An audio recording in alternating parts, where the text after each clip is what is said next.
Welcome to the Success Journey Show. Let's travel together through the lives of individuals on the road to success.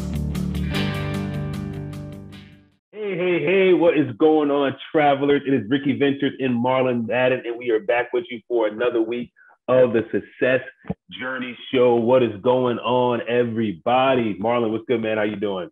Yo, I'm saying living the dream. I'm not going to change it up. I'm living the dream. Living the dream. Yes, We sir. are, I can't even tell you what episode this is. It's probably like we don't know the order. Probably like 115, 116. Don't hold me to that. But it's somewhere around there. But, I was looking at something, man, going on our iTunes page and just looking at how many podcasts that we actually put out. We actually put out up to this point almost 160. 60? 160. Whoa. Yeah, dude. 160. Because remember we were doing recaps. Sometimes we were numbering them. Sometimes all that stuff. Yeah. So we're like 160, and just consistently trying to put out some content for you guys, man. This has been an exciting journey for both Marlon and myself, and we're just really looking forward to just continuing this on, man. I remember when we first started, we were like, how many things? In my head, I was like, how many things we're gonna do? And I was like, man, 500. Like, let's get to 500. Yeah. Yo, I'm telling you. Yeah. Crazy. So we're a little ways from 500, but definitely closing in on it. Man. Yep. What you been up to, man? As you know, my whole thing is, I'm telling you, it's funny that like I planted some seeds while the pandemic was happening in terms of real estate, and they're all coming to fruition right now. So it's time to reap them. So I have I had a closing today, or the money for the closing is there, just has to be dispersed. I have another closing probably in another 2-3 days. You know what I'm saying? So that's basically how it is. I like that in the sense of that, and I'm gonna tell the people about this, Rick. Yeah. I don't know if I've never lost out on any money like this, but losing out on, there was a deal that you and I could have capitalized on. Oh, and people, man. $1.4 million deal. And Rick and I missed it by the hair of our chin. And my wife, when I told my wife, she was just like, hey, if it's not for you, it's not for you. What's meant for you is meant for you. So I was like, all right. Yeah. Bring me back. To bring it back. But dude, I get excited about that kind of stuff. And, over the years, man, you kind of mature in the sense of, opportunities, right? Because just like your wife saying, what is for you is for you. What is not for you is not for you.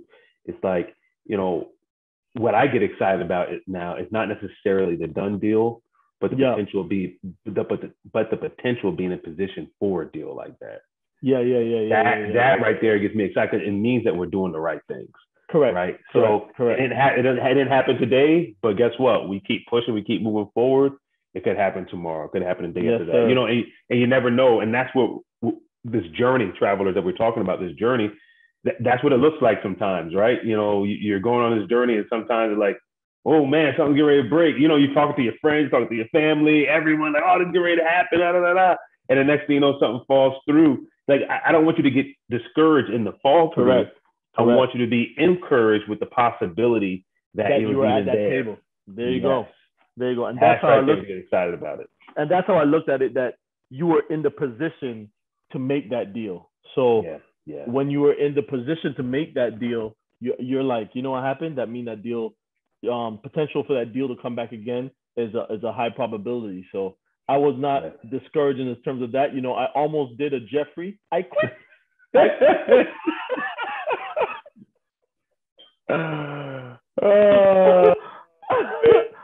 Oh man. But it is what it is, man. Like one thing I want to share with you guys is just, a lot of times you don't see the grind behind, what we do here, what a lot of people do. And we've been trying to show that a little bit more this season, just behind the scenes. And, we just want to encourage you guys just to keep on keeping on.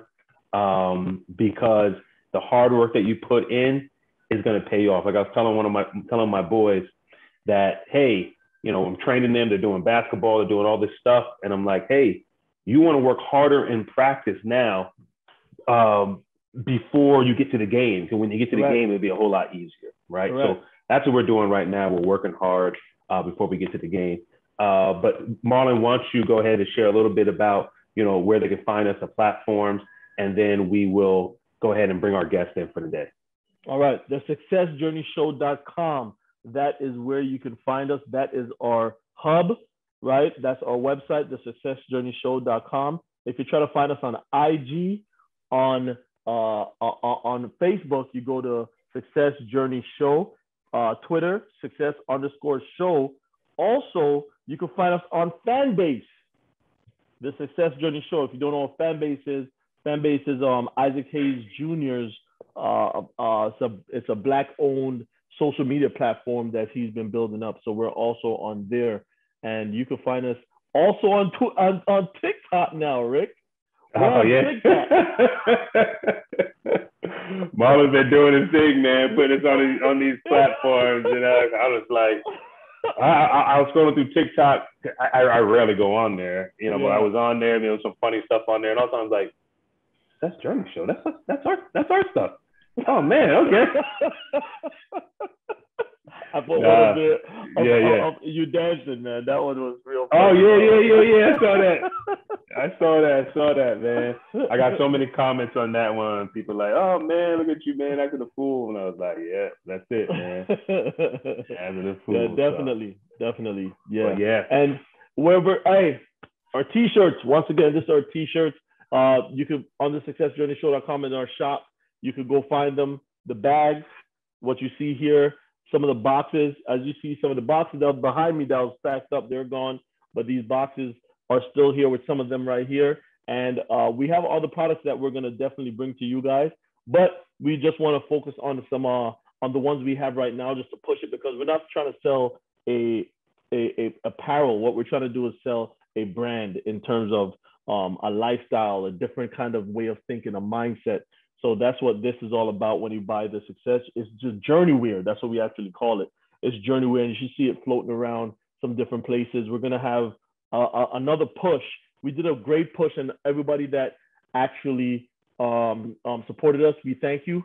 If you bought a shirt and you're listening to this, what we need you to do is go to your IG and just say, yo, Success Journey Show, and pump it up for us, and tag us, Success Journey Show. Cool. Yeah, Marlon, man, appreciate that. Well, without further ado, guys, we're going to jump into our next segment and then bring on a traveler, a guest that can share her behind the scenes journey and inspire us with her story. All right.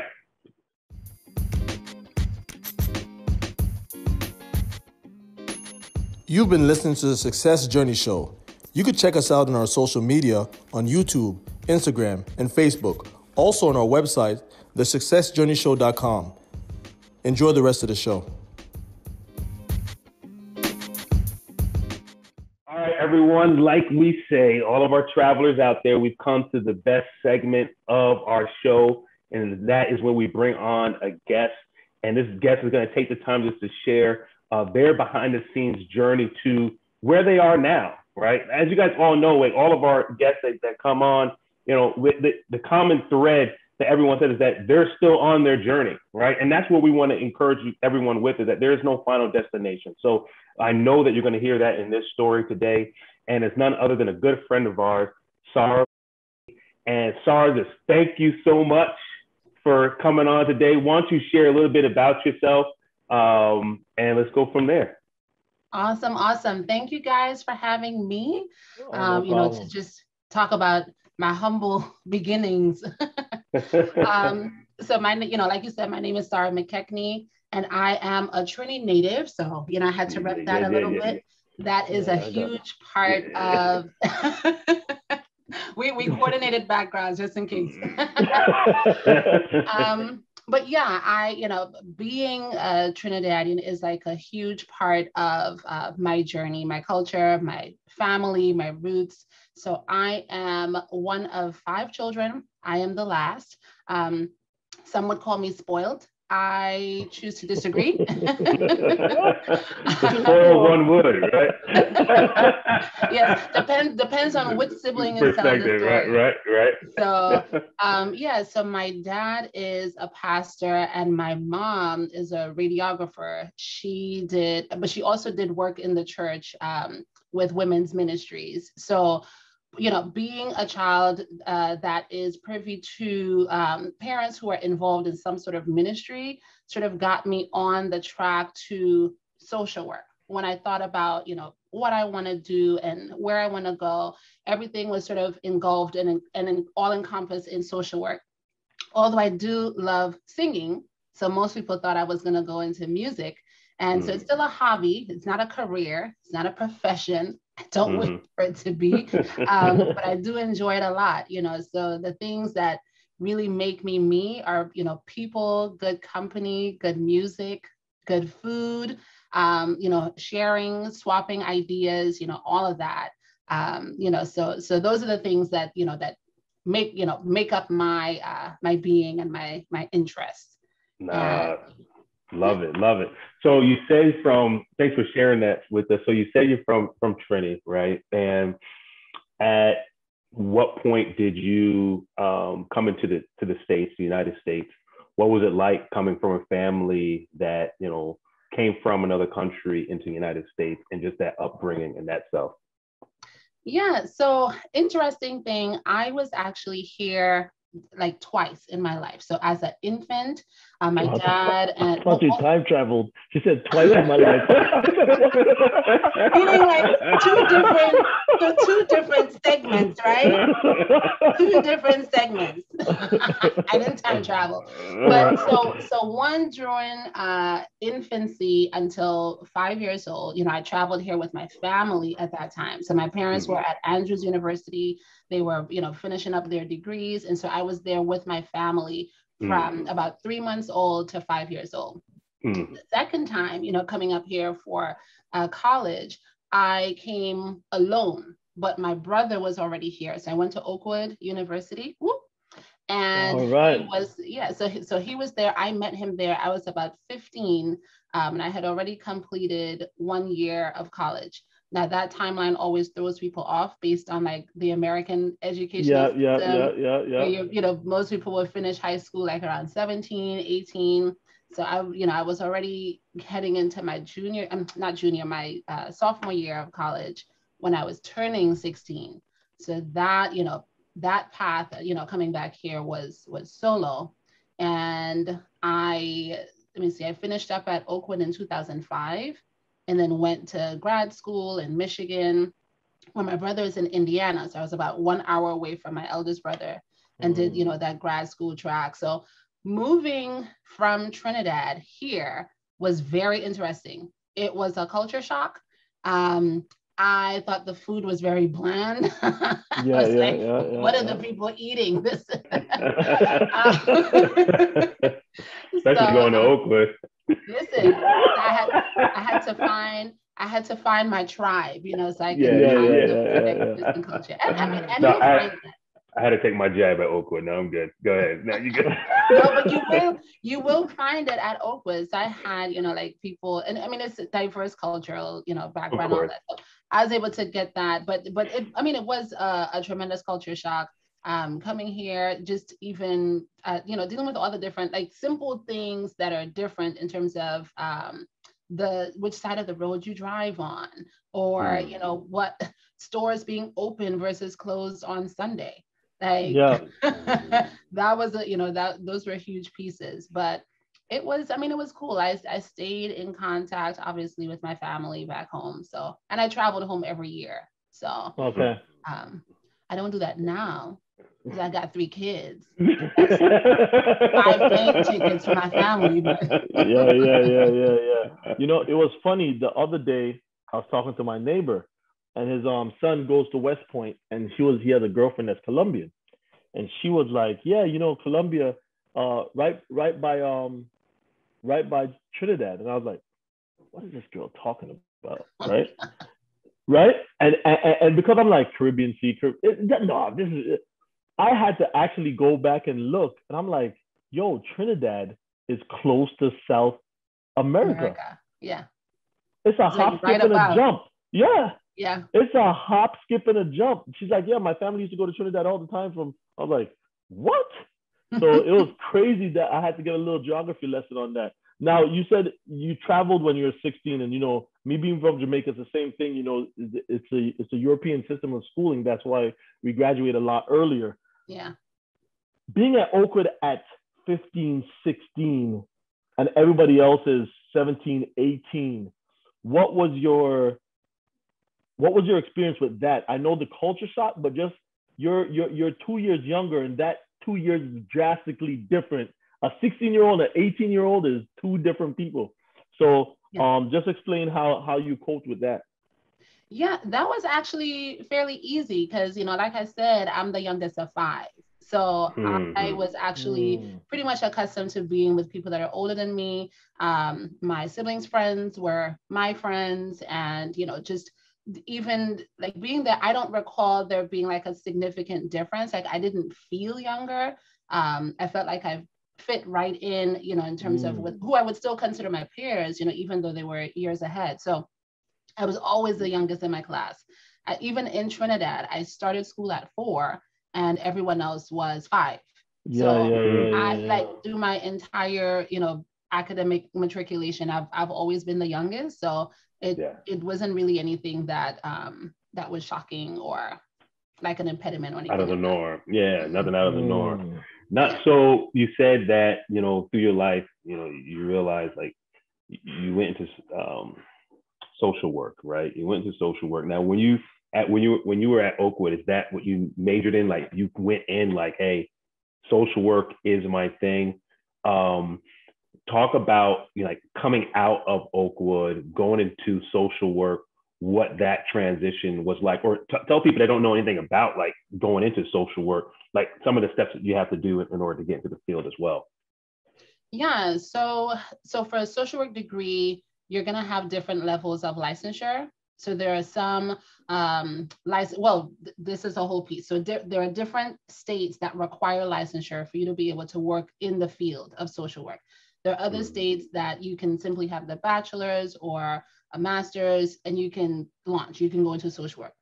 In this region, the DMV and most states, they're going to require the license. So I did my undergraduate studies in social work and also did my master's in social work.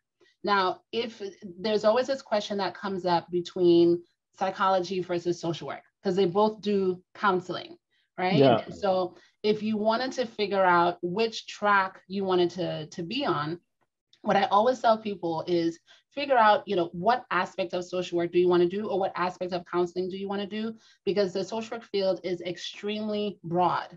If you wanted to just focus on counseling, but you figured that you wanted to have some variety in terms of the things that you can do, like you can do case management, you can do some administrative work, you can work with policies and procedures, protocols, or you can do group or family therapy or anything like that. And so that, so those two different branches. In particular, I don't do counseling. I don't actually enjoy counseling. I did it for I think four months after grad school when I was out here in the district. And I figured that, even though I enjoy talking to people, I don't particularly like having, a segmented time in my day where I have to sit down and listen to you and then you have to come back and we're doing the same thing like week after week. Like I want to be able to do like quick modalities of change and send you on your way and launch. So that is like the, case management aspect where you're working on specific tasks and you give them these lists of things to do, they go execute and done, right? Yeah. So if you wanted to do social work versus psychology, social work is actually a professional degree. And so coming out of grad school with your master's and getting your licensure, you can actually begin to work in the field immediately. Whereas typically with psychology, you need to have the doctorate. No one is going to respect anything that you do or hire you to do anything in psychology without that PsyD. Right. So now, if you wanted to do a master's in social work, you really can have any undergraduate degree. So that's going to be the difference between doing 1 year in social work versus 2 years in social work for your graduate degree. Because my undergraduate was in social work, I only needed to do 1 year, which is an advanced standing program for graduate school. And then you do the licensure. You have different licensures that license you where you can work independently or under the supervision of another licensed social worker. So depending on the state, you're going to have like different acronyms for them, but they're essentially the same thing. It's just an independent licensed clinical social worker. So currently I'm licensed in DC and Maryland on the independent level. And with that level, you can supervise, you can be in management, you can do private practice. So the field is extremely expansive, and you can do anything from auditing to grant writing to counseling to case management to running your own group home or residential facility, anything like that. And you can have different, certifications and different fields of study if you wanted to broaden that a little bit. Got you. So travelers, you got that. So I really appreciate you sharing all that because there's a lot of people that go into the undergraduate work and they're not aware of what it's going to take when they walk in day one, or they may have be vaguely familiar with it, and it could kind of throw people off track in terms of where they're trying to reach their goal. So I appreciate you sharing that aspect to us. One thing I want to pull out of there is, you talked about that pivot, right? That pivot of understanding like, this is not me. I got to go to a different track. If you can remember, what that felt like as in saying, after 4 months or whatever, like, sorry, I can't do this anymore. I got to find something else within this massive field to really find my niche. And pursue that aspect of it. Tell us a little bit about that experience. Yeah, up until that point, I was doing a lot of case management, a lot of field work.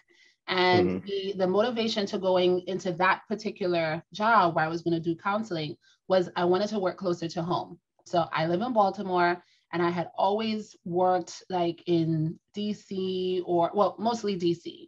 So for anyone that's not familiar with that distance, traffic in the morning is going to be like about 2 hours, 2.5 hours. And so I was like, I got to get off the Beltway. I need to do something different. So I applied to different places, and there was a counseling position that opened up near my home, about 10, 15 minutes from my home. And so I interviewed for it, got it, went in, and I enjoyed it, for like the first, I'd say 2 months.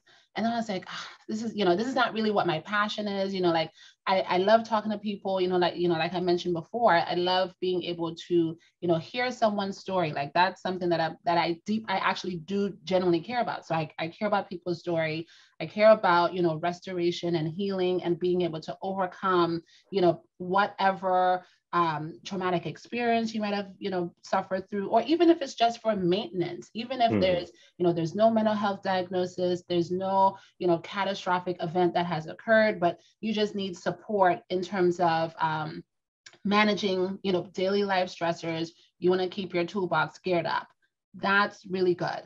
I knew, after those 2 months that it's not what made me like super passionate, like getting up every morning, going to work, even though it was 10 minutes away. It was what I wanted in terms of distance. Right? So sometimes the convenient track in terms of like these other practical things that you might put into place, like, I want a certain amount of money, or I want this to be, within walking distance, or I want to be able to, have accelerated job growth, at this level or at this rate. Like if the work itself is not actually what you are, desperately passionate about, you're not going to be committed to that track. It's just going to be, stamping, a checkbox, marking off a checkbox. And you're not going to be able to have that fuel. And if you don't have that as a professional, that's going to transfer to your clients. And so I knew that, where I wanted to be is, helping children and families in a different aspect. And so I did, child welfare or foster care, child welfare for the next couple of years, after that, which sort of, channeled me into my current position in adoption. I love building families. If you talk about, like really life-changing work, like literally life-changing work, we're giving people the gift of family, and we're giving options to, women and children who want to pursue something different, for whom, parenting might not be an option right now. And so being able to literally transform the dynamics of a family, like the makeup of a family, is something that drives me every single day. And so I'm back on the commute now, thanks to the pandemic. We are at home. But before the pandemic, it was back to an hour and a half on the road. But, listen to my music, listen to my, podcast, and I'll get there. And I really, really enjoy the work that I do. So it was easy to make that switch. I hope you're listening to the Success Journey Show podcast. You better get that plug in there. Yeah. So now, kind of like I'll say this. When I was a recruiter, I was a recruiter for the Marine Corps. I learned how a selling steps of how to sell, right? Basically, sales. So. And it's hard to turn that off when it comes to your everyday life, because it became a part of me. I did it for 4 years straight. I just sat down with kids and I set up a conversation the way it's supposed to be. With counseling, you have your family at home, you have your husband. Do you find that you have to sometimes say, okay, let me turn this off here because I'm not counseling you? How do you switch? I know you have the hour and a half ride to help you to do that, but with the pandemic and you being home, how do you switch from one stage to the next? Do we switch now? Or do you switch? That's exactly what I want to know. Do you switch? So I'll say this. Even though I'm not doing like counseling and therapy, the part of my brain that never turns off is assessing. So I assess every situation. Correct.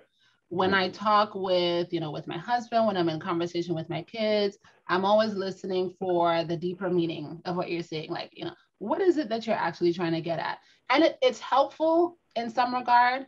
In other cases, it can be that, I'm overthinking a situation, or I'm giving too much of the situation that really is just supposed to be light right now. So my husband will say, my husband will say, listen, I'm not your client. I'm not your client. I'm really sensitive right now. So that part, it really is impossible to turn it off. Like I may not always speak on it, or I may not always say what I'm thinking in a moment if it doesn't call for that, but I am definitely thinking it. Like I diagnose people all the time. Yes. I don't need you sitting down with me too long, because I tell you what. I'll have a diagnosis for you by the end of the segment. But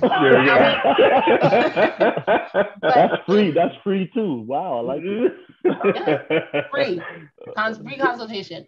But in terms of I think what you were asking to is that work-life balance in terms of being at home and not having that commute to break up the day. That is difficult, and I didn't realize how much I needed to have that transition to just shift and be able to say, okay, this is work, now this is home. So what I find myself doing at home is that I'll go upstairs, get dinner, all that stuff, and I'll come right back down to work or to finish, whatever I was working on. Because I have this thing where if I'm working on a project, if my brain is set to, whether it's I'm sending out an email or I'm completing a draft of some report, I don't want to stop until I'm done. But having the commute, I was forced to turn it off. Correct. Right? Because I got a hard set time that I need to go, because I have kids that I need to pick up from aftercare or, or wherever. And so I had to stop. it's very difficult to put that stopping point at home. I'm trying to get better at it. Trying not to be down here after 6. We all do. Always work out. We all struggle with that, you know, especially people that like, I don't want to say we enjoy work, but our work ethic is very high.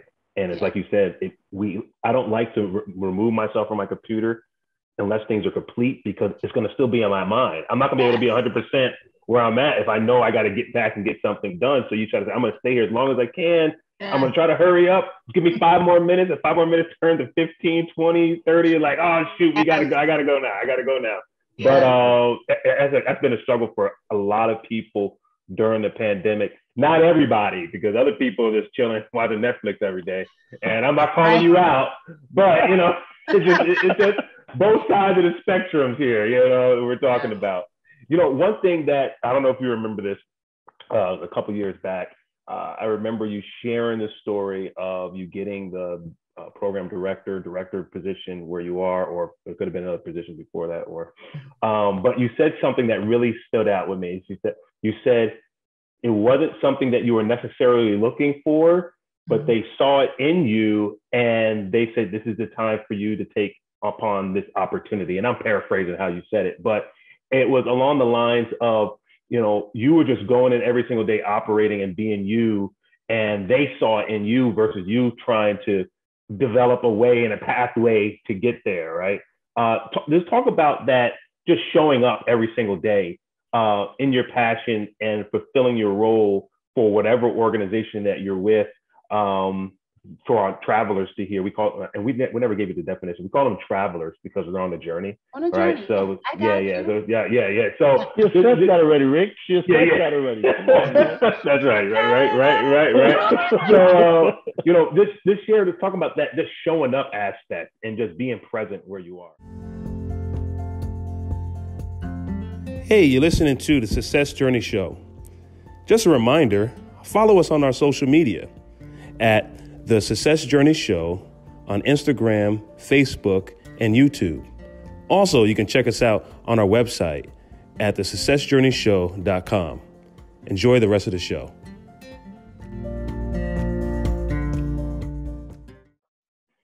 Well, first I'll say you have a really good memory. I accept too. You know, I'm not a counselor, but I'm not very. Yeah, so that was the beginning of 2018. You are absolutely right. I did not apply for this position, and if I saw the application, like if I saw the job posting, I would not have gone after it because I did not see myself as having the qualities, like the full extent of being a director. I knew I knew I could do some things, but like budgeting and running a program, like, nah, that's for somebody else, right? That's not my skill set. And so, I, sort of shortchanged myself in terms of what my capacity is, what my growth potential is, and what I can actually learn on the job. And what it was, I made a post on Facebook talking about my interaction with one of my direct reports. So I was doing supervising before that. And there was a situation that came up with one of my social workers. And I basically talked about the advocacy aspect of social work. We're usually advocating for our clients, but seldom do you find that you're advocating for your staff. And so I simply, pointed out, how we diffuse that situation and basically called up, held people accountable on that multidisciplinary team to be able to support my worker. And so someone saw the post, a friend of mine saw the post and noted, okay, we had been looking for a director. We couldn't figure out who would be able to fill the position. She saw the post and she was like, that's it right there.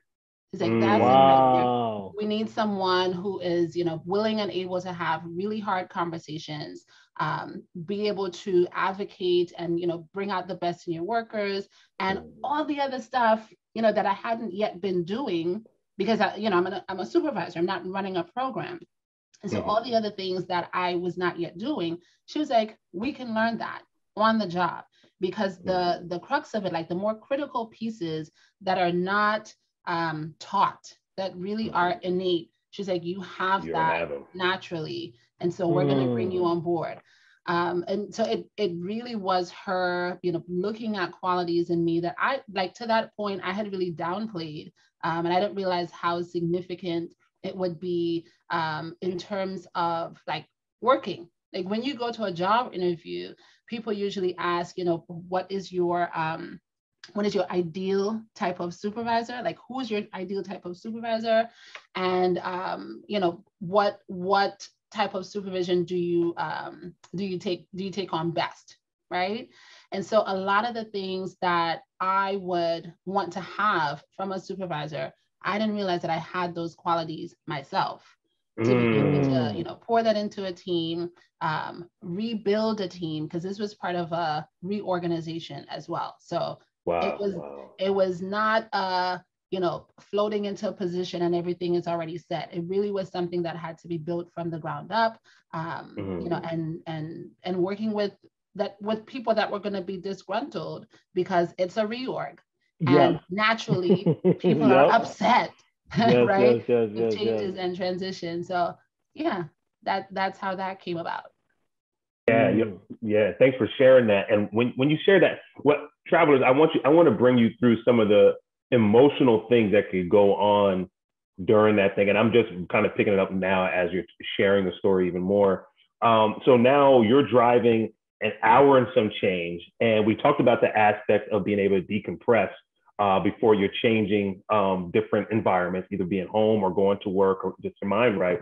But now you're going into a position that you didn't feel that you were completely qualified for, right? You saw there were some gaps that you're kind of like, oh man, am I gonna be able to do this? You're driving an hour and a half now into a job that you're like, wait a minute. You're thinking about, wait a minute, can I do this? Right? Like talk about how you work through just that emotional side of preparing yourself to go to that next level, being stretched a little bit, and just stepping into that new role. Yeah, a lot of it was someone pouring into me, right? So I had those self-doubts and I was like, okay, but what about this? And what about that? And I'm not good at that. And, I don't know how the workers are going to take to me, and all of that. So I had been working in child welfare before. Adoption is an aspect of child welfare. And so the person who is actually my supervisor now is the one who primed me for this position and actually poured into me all the things that I needed to hear, like the basis that you have, the foundation that you have, the reputation that precedes you. Because in contacting me, they also contacted people that I work with in the district. So from attorneys to supervisors to other colleagues, all had pretty stellar things to say.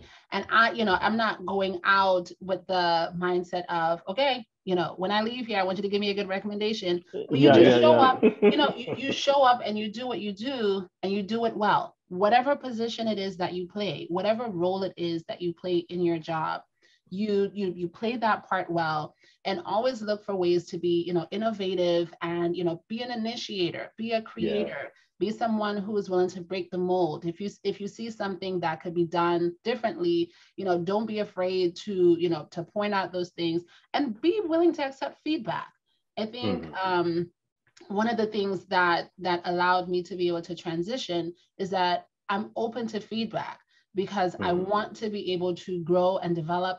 And it's only beneficial if there's an exchange. Like if I don't come in thinking that I have everything, like I already fill the space, then there's nowhere to go. As long as I recognize that there's still room to grow, then I have to be willing to accept feedback, because the feedback points are going to fill those gaps to be able to take me where I need to be. So the transition was, there was a lot of self-talk, right? A lot of saying, okay, you're showing up to this space, it's going to be new, but everyone that's going into a new space has to learn something. So come with an open mind, be willing to absorb, be willing to meet the challenge, and, just take it one day at a time.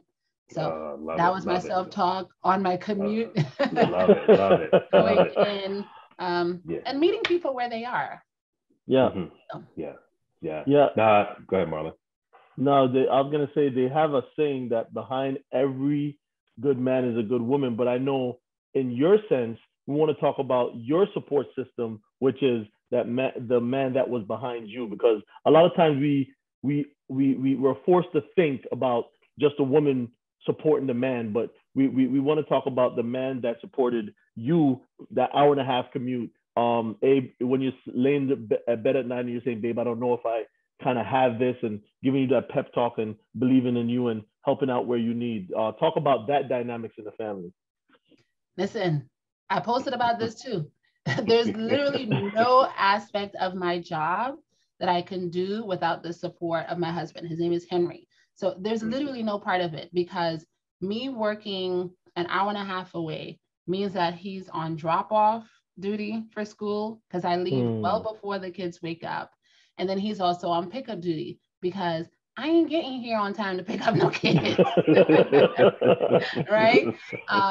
Even other aspects of my job, like there are different things that I do for Baltimore City. So I do custody evaluations and help people sort of figure out their custody arrangements, and make recommendations for the court. That is outside of my 9 to 5.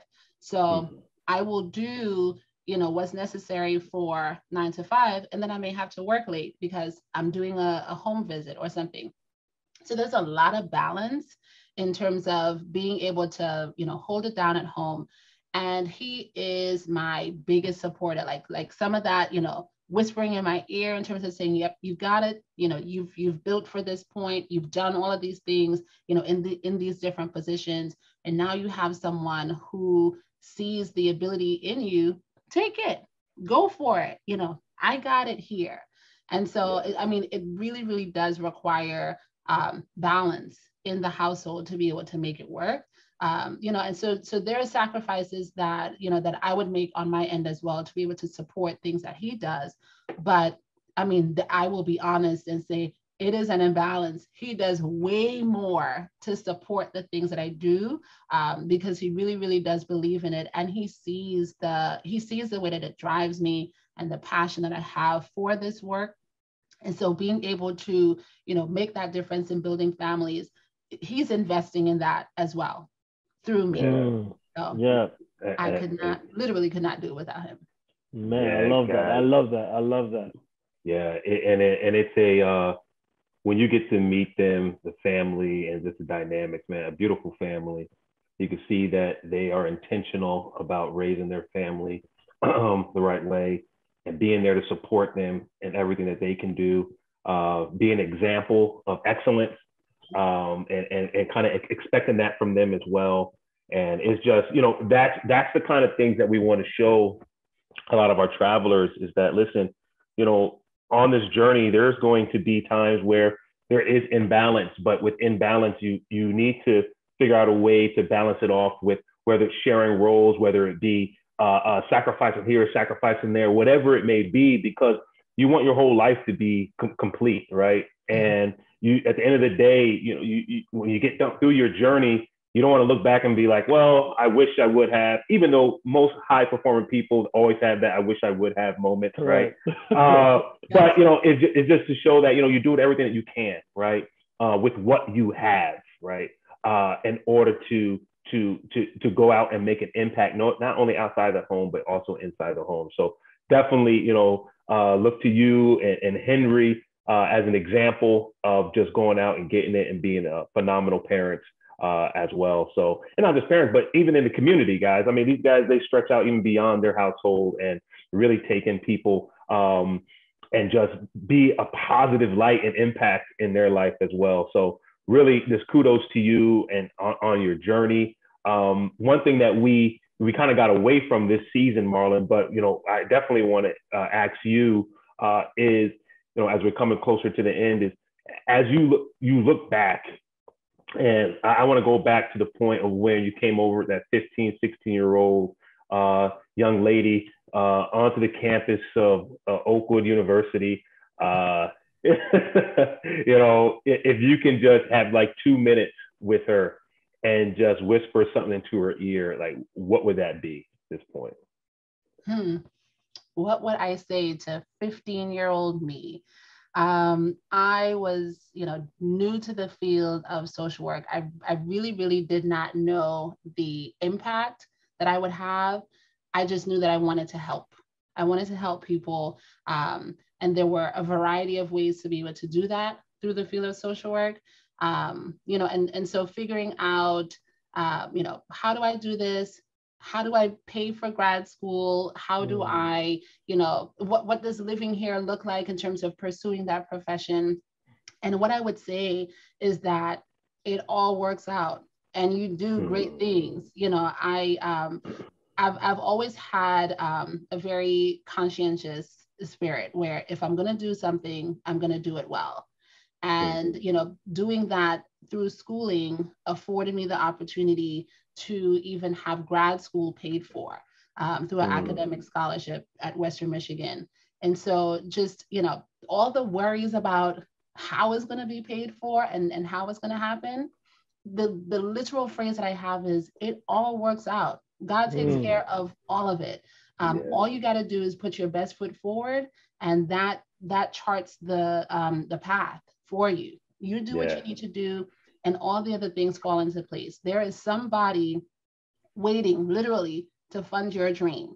There's somebody that is waiting, or there's a niche waiting where only you are going to be positioned to be able to fill that void, whatever it is. So, I'm not a, self-employed entrepreneur. And that may be the path for someone else. If that is your vision and that is your path, there's somebody waiting to fund it for you if you just do whatever you've been tasked with in this moment right here. And so, to my 15-year-old self, don't worry about it. Everything works out in the end. Love it. Yeah. This is very, I like this. I like this because the dynamics all around was very, when somebody gets into a profession and they perform at a high level, and sometimes you doubt yourself. And when you're talking just a while ago, you're talking to me and Ricky, because some things that you take for granted that you do, somebody else will see that and be like, that what you're doing right there, like, that's not normal, right? And you're like, okay. And then they will say, no. And then they point it out. And then when you get to where, you can shine, somebody sees it and then you start seeing like, oh, snap. Okay. And then it requires to be humble, right? Yeah. Humility for what? Yeah. I'm telling you.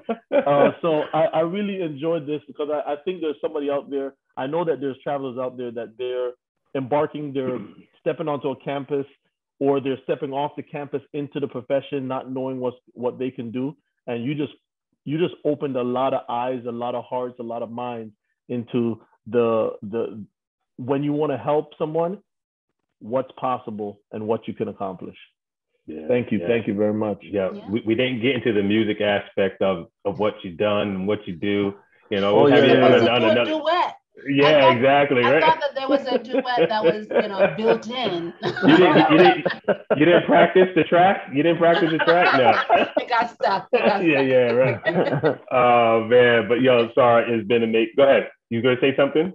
Yeah, one thing that I'll say, to both of you gentlemen, as you are, creating this space and this platform for people to talk about their journeys, everyone's going to have a very different path. And I look at Rihanna, who I think was a couple months ago or a couple weeks ago that she hit billionaire status. Yes. And everybody is worried about, well, I don't want to do this one thing because so many other people are doing it. Literally, she broke that stereotype that there are too many people in a space. I personally believe that there's space for everyone.